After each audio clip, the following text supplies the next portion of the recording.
Il est 23 heures lorsque la dépouille de Charles-Paul Alphonse Ndour est arrivée ce jeudi 4 septembre 2014 à l'aéroport Léopold Sédar Senghor. Charles était sauvagement tué au Maroc, plus précisément à Tanger, suite de bagarres rangées entre Marocains et subsahariens. C'est aux environs de 0 heure que le corbillard quitta l'aéroport pour la morgue de l'hôpital Fann, où la levée du corps est prévue ce samedi 6 septembre 2014 à 9h30 dans la cour de la morgue de Fann qui bat son plein. Le silence de cathédrale qui règne jusque-là cède sa place à l'émoi, à la consternation, des cris, des pleurs, des chants de vertu du disparu dans un dialecte sérère venu de tous les horizons de Dakar pour rendre un hommage vibrant aux martyrs du racisme. Ses amis se reconnaissent facilement de par leur t-shirt à son effigie. Rappelons que Charles est cofondateur de l'amicale United Spirit, ce slogan qui signifie tout simplement esprit uni. Tony et Vincent Camara, affectés par le deuil, témoignent. Bon, en ce moment, on est choqués. Nous tous, on est là. Bon, je veux parler. Je pense que l'État doit prendre des mesures fermes pour que ça ne se reproduise pas. C'est ça, quoi. On prie pour son âme, pour qu'il repose en paix. Je m'appelle Vincent Lucien Camara. Je suis de Fayut. Et Charles Paul Ndour, lui aussi, il est de Fayut. C'est un frère d'enfance. Il a quitté le Sénégal il y a de cela 1 an et demi. Il est parti pour travailler au Maroc. Mais il est revenu les 6 pieds sous terre. C'est quelque chose de vraiment difficile. Et on ne peut pas vraiment qualifier ce genre de barbarie. Il a été tué sauvagement. Et il faut que ça sèche, quoi. Vraiment, c'est quelque chose d'anormal. Et jusqu'à présent, on n'a pas entendu les gens qui sont au niveau du gouvernement faire quoi que ce soit pour éclaircir cet acte qui est ignoble. Vraiment, c'est quelque chose qui nous fait mal, quoi. Nous fait mal au cœur. Nous interpellons les gens du gouvernement pour qu'ils puissent faire quelque chose, la lumière sur cet acte ignoble. Il est 10 heures. On retentit la sirène de la flèche, suivie du corbillard, vers la dernière demeure du sergent, comme aimaient l'appeler ses amis. Une longue file hétéroclite de voitures particuliers et de Ndiagandiaï accompagne Charles vers sa dernière demeure. À Fadjout, c'est la marée basse qui accueille son fils, cet enfant qui aimait tant la mer où il a joué et pêché. Nous écoutons les propos du chef de village. Ce n'est vraiment pas beau. Tout le monde quand même pleure et pleure quand même son âme. Que le Tout-Puissant Allah lui préserve tout ce qu'il y a de meilleur dans son paradis. Mais c'est vraiment triste et nous, Fadjoutiens, nous sommes vraiment contre cela.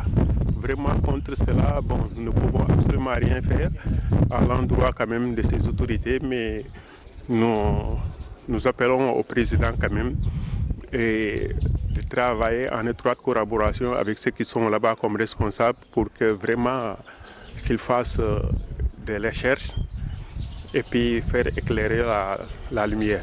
Quant à la famille de Charles, ils n'ont pas voulu s'exprimer sur cette affaire. Le frère Gérard s'est ouvert à nous ainsi que sa tante. D'abord, l'incident, nous tous nous le trouvons malheureux. C'est vraiment indigne d'un humain qu'on puisse prendre la vie de quelqu'un de cette sorte. Mais nous sommes croyants. Et c'est cela que nous mettons en avant. Charles, c'est Dieu qui nous l'avait donné, il a repris, comme dirait Job, que son nom soit béni. La nouvelle, je l'ai vécue avec beaucoup de tristesse, vraiment beaucoup de tristesse. C'est dommage que dans un continent africain, qu'on puisse arriver à cela. Qu'on soit de peau blanche ou de peau noire, je pense que l'essentiel, c'est maintenir notre africanité. Nous tous, nous sommes africains. Il y a des Marocains au Sénégal, il y a des Sénégalais au Maroc, et c'est ça l'Union africaine. La mort de Charles, due à une violence, doit également donner une leçon à nous tous, parce que de la violence, il y en a partout dans le monde. Ça doit être une leçon pour que nous puissions arrêter, cesser la violence. La violence en nous-mêmes et mais aussi la violence envers les autres.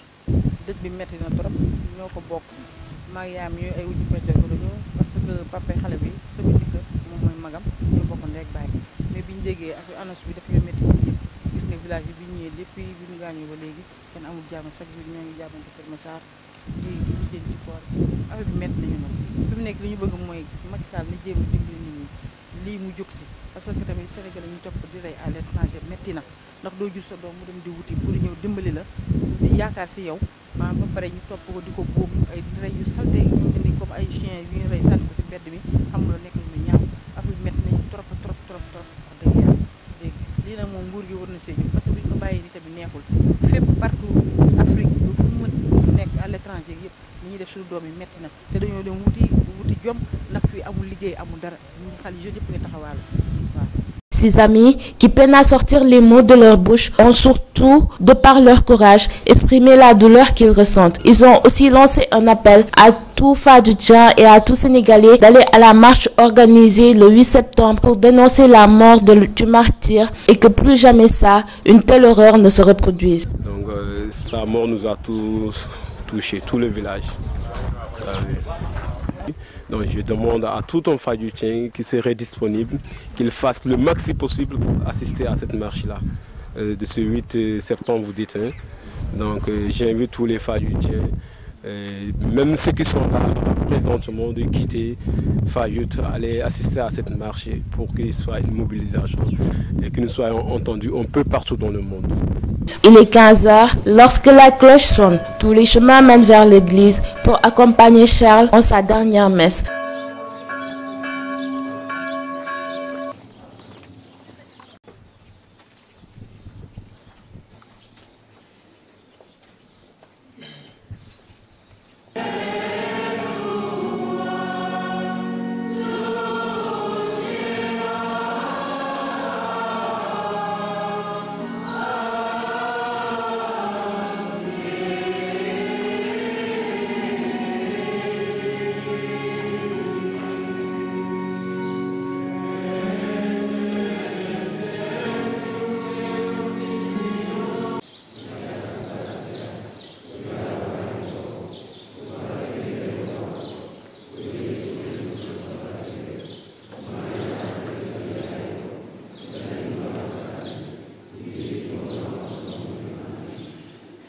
Après le requiem, le frère Gérard fait un témoignage sur la dernière publication du défunt sur Facebook portant sur le racisme, ce qui a valu un tonnerre d'applaudissements pour Charles.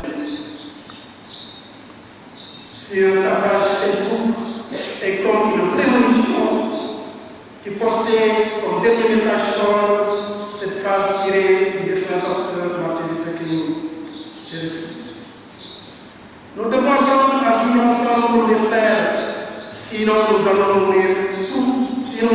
tous mourir ensemble comme des idiots. Félicitations. Charles, tu as été un prophète.